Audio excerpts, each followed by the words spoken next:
Well, hello friends. So welcome to another episode of Brit's Breakdown. I'm doing a Q&A. I'm answering all of your questions and I'm so excited. So let's get into it. So the first question says, do you think Kai and Audrey understand that the peeps are actually people watching them, not just the camera? I think Audrey gets that finally. I don't know about Kai. I think that whenever we say the peeps, he's just like, oh yeah, that means the camera. But I don't think he really gets that there was like, that's like going somewhere. I think Audrey gets it because we've kind of talked about it, explained it to her, and she understands like you film this and then we put it online and then you watch it. So I think she gets it, but probably still not to the capacity that it's actually, you know, in reality is. Are you guys going to get a new pet? I really hope so. I'm really hoping that like this time next year to have a dog. I'm still in that process of deciding what kind of dog because I want a really good family pet, and I have in mind the dog that I want, but I've talked to people who actually have dogs and they've given me really great suggestions for dogs for kids. I'm leaning towards a golden doodle, or what's the other one? Because they're hyperallergenic and everybody's told me that they're amazing dogs. But I'm gonna be honest and say I really wanna see one up close because online, I know everyone thinks they're so cute, but I kinda don't think they're that cute. But if I feel like if I saw one in person, then I would think they were adorable. Suggestions on how to be successful in the YouTube business. I would probably say understand what you are wanting. So for example, if you're like, I wanna start a YouTube channel, why? Like I would say answer that first. Are you just wanting to do it as a hobby, or are you really wanting it to be a business? Maybe do it for fun first before thinking of it as a business model. And YouTube has kind of become this whole like business thing, which is totally cool and it's great. But I think that sometimes, a lot of times, people don't understand how much work is in it. And so if you start a YouTube channel and you don't really understand how much work it takes, and then you also don't really love making videos, then you're not gonna really be motivated to keep doing it. Hi Britt, as a fellow thrifter, when was your last thrift trip and how often do you go? My last thrift trip was actually like last week, but it wasn't necessarily to get clothes, like cute clothes, it was more for costume, but oh man, I've actually had to cut back because I was getting to the point where I was going to thrift stores and getting stuff that I just didn't really need. And so I just recently cleaned out my closet and now I really only have things that I know I wear. So now I really don't go to the thrift store that much because then I'm just gonna buy more stuff that I don't need. So to answer your question, I'd probably say about once a month, maybe twice a month I go to the thrift store. And I think that's going to increase though once we move because I get a lot of my decorative things from thrift stores and consignment stores, and that is actually one of my favorite parts of decorating. What is the best thing about being a mom? Oh my goodness, what a loaded question. The best thing about being a mom, probably just watching your kids grow, which sounds so cliche, but it is just so cool to see your kids go through different stages of life, like going from like being a little baby, then to like crawling to walking, and then I don't know, it's just super fun. And I feel like we're at a really fun age with all the kids. Like Audrey's in this phase where you can like actually have a conversation with her and like take her places and like experience new things, and it's super fun. And Kai's just in this really fun, he's still discovering like what life is all about, but he's maturing and able to control his emotions more, and that's super fun. And Maddox is everywhere. Now that he walks, he's into everything, and it's just adorable to see him experience life. Would you ever consider adopting? Oh, what a great question. Austin and I have always said that we would be open to adopting. It's not necessarily something that we're like seeking out right now, but if the opportunity came about and it was something that, you know, God made super clear that we should do, we would totally be for it. We've always said that we would possibly adopt a couple kids, so yeah, totally an option. What's your favorite way to unwind from a long day? Well, it usually involves a glass of wine. Yes, Jesus turned water into wine for a reason. Sit down with Austin, actually have a conversation. We love watching Netflix or like a show or something. I am so into This Is Us. Have you watched that on NBC? It comes on Tuesday nights. I feel like everyone knows about it. It's not for everyone. Austin, it's not really his thing, but I love that show. So a lot of times I record like the shows that I watch, and then once the kids go to bed or like the next day I'll watch them. So yeah, that's my favorite way to unwind, or I love reading as well. What is the weirdest thing you do? I do actually a lot of weird things. I actually love, like after everyone's done eating, I love stacking all the plates, like basically clearing the table, even though that's not my job at all. It actually gives me this weird satisfaction. Like I love to stack the little plates together and then put all the silverware on top and kind of like clean up the table. Like it makes me feel very useful. Oh, it says any embarrassing old stories you'd like to share. I have plenty of old stories, but I also have a really new story that was super embarrassing. So here's what happened. What happened was I cleaned out like a lot of toys and other things that I needed to donate, and I put them in the trunk of my car.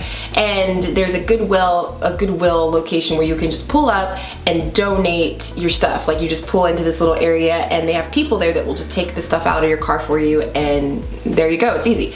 So I went to this location and I pulled in, and there were two teenage guys who were working. Actually, they weren't teenagers, they were just younger guys. And you know, I jump out of my car and I walk myself over there, and without even thinking, I say, "Hey guys, I got a lot of junk in my trunk." And then after I say that, I just like instantly realized, why did you say that? Why did you say I have a lot of junk in my trunk? Why would you say that? Like, why would you let that come out of your mouth? Of course, I was speaking like very literally, like I have a lot of junk in the trunk of my car. But saying that to two young guys is just, it's embarrassing. And both of them just like looked at me, and it was one of those moments where they were like, should we laugh? Was she joking? Was she like trying to like say something else? It was just so embarrassing, and if I could have turned red, I would have. Did you relax your hair? Oh ho ho, this is the question I've been getting so much. Did I relax my hair? Am I no longer natural? Did I give up on my natural ways? The answer is no. I'm still natural. So to answer the question, I think I've answered this in comments before too. I am totally weaving it up right now. I have been wearing a weave since my birthday as a protective style. So for those of you who don't really maybe get what that is, so I have a sew-in weave. So what they do is they braid your hair, your natural hair underneath, and then they sew in fake hair.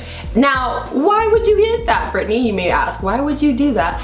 Well, when my birthday came around, I really wanted to switch things up. I wanted to just have a different look. I was turning 30. I just wanted to switch things up. So I wanted to do like a straight bob kind of style. But then I was like, well, I don't want to damage my own hair by straightening it. So I decided to do a weave. And then after I did the weave, I was like, well, this is a really great protective style because my hair is braided underneath, and I can still wash it and moisturize my scalp and put oils and stuff in my scalp to where it's super healthy, but I can just let my hair rest. So I did that, and then I went to get my hair redone, and my hair has grown so much. And so after I saw that, I was like, okay, let me do one more round of this protective style, and then I'm so ready to go back to my natural hair actually. Last night I almost just like cut the weave out and was ready, but then I'm like, no, because I want another month of protective styling to let my hair grow a little more, and then also like removing and all this stuff. And I am like so big about like wanting to take time for my natural hair, and if I don't have time, I'd rather just do a protective style so that my hair is just like taken care of underneath and resting versus not having time to take care of it. Anyway, that was a really long answer, but I am still natural, and my curls and kinks are gonna be coming back soon. What's your best advice, encouragement for young moms? Oh man, I could talk forever about this, but my best encouragement for young moms, or moms in general, is give yourself a lot of grace. Being a mom is not easy. Whether you have one child, two children, 3, 4, 5, whether your child is a newborn or 8 years old, it is not easy. It is not easy. So I say give yourself grace. Know that there are going to be days where your patience is thin, where you are feeling overwhelmed, and don't feel bad about that. Work through it, but don't feel bad about it, because I feel like sometimes as moms we put this pressure on ourselves, like I have to figure this out, you know, my kids need to eat this, or my kids need to do this, and if they don't, then I'm failing. And that's not what it's about. Understand when you need a break and when you need to call in reinforcement. I think that the moment I realized that that was okay, my parenting and the way I mom changed, because I used to always think like, well, I'm the mom, I need to always have it together, I need to be able to take care of everything on my own. No, if you think about any other job that you would have, like whether you work at an office or you're a nurse or whatever your job is, you have help. You don't ever really have a job where you're just completely by yourself and you don't ever have, you know, someone to help you or in some way. So being a mom is the same way. I think that you need to know when to call in reinforcements, when to get a babysitter, when to go take an afternoon off, and that is a-okay. The last part I would say is just enjoy it. Enjoy it. And I know it's like, duh, of course I'm gonna enjoy it. But no, I feel like sometimes you get so stuck in the minutia of like cleaning, picking up, making sure they're eating, making sure they're doing this and doing that, that you forget to just enjoy them, because they're not gonna be little forever. And I remember people always told me that, and I think I just kind of recently now have started to get that after seeing Audrey. Like, she's just getting like so big already, and like Kai too, and I'm just like, they're not little forever, so just enjoy it. Anyway, guys, thank you so much for the questions. Like I said before, I'm really gonna try to stick to every Friday, and you know, someone commented, and I really appreciate, I don't remember what your name was, I don't remember who commented this, but they were just like, Brittany, just put up a video when you can. Like, you know, stick to every Friday, but if you miss one, it's really okay. Don't put so much pressure on yourself. And I really appreciate that, because I tend to be very all or nothing. Like, either I'm gonna put up videos all the time, or oh, I missed a week, so I'm not gonna do any. So I'm really gonna try to be more in the middle. But my goal is to put up a video every Friday, so please comment below. Let me know what you'd like to see, and I will talk to you guys later. Bye.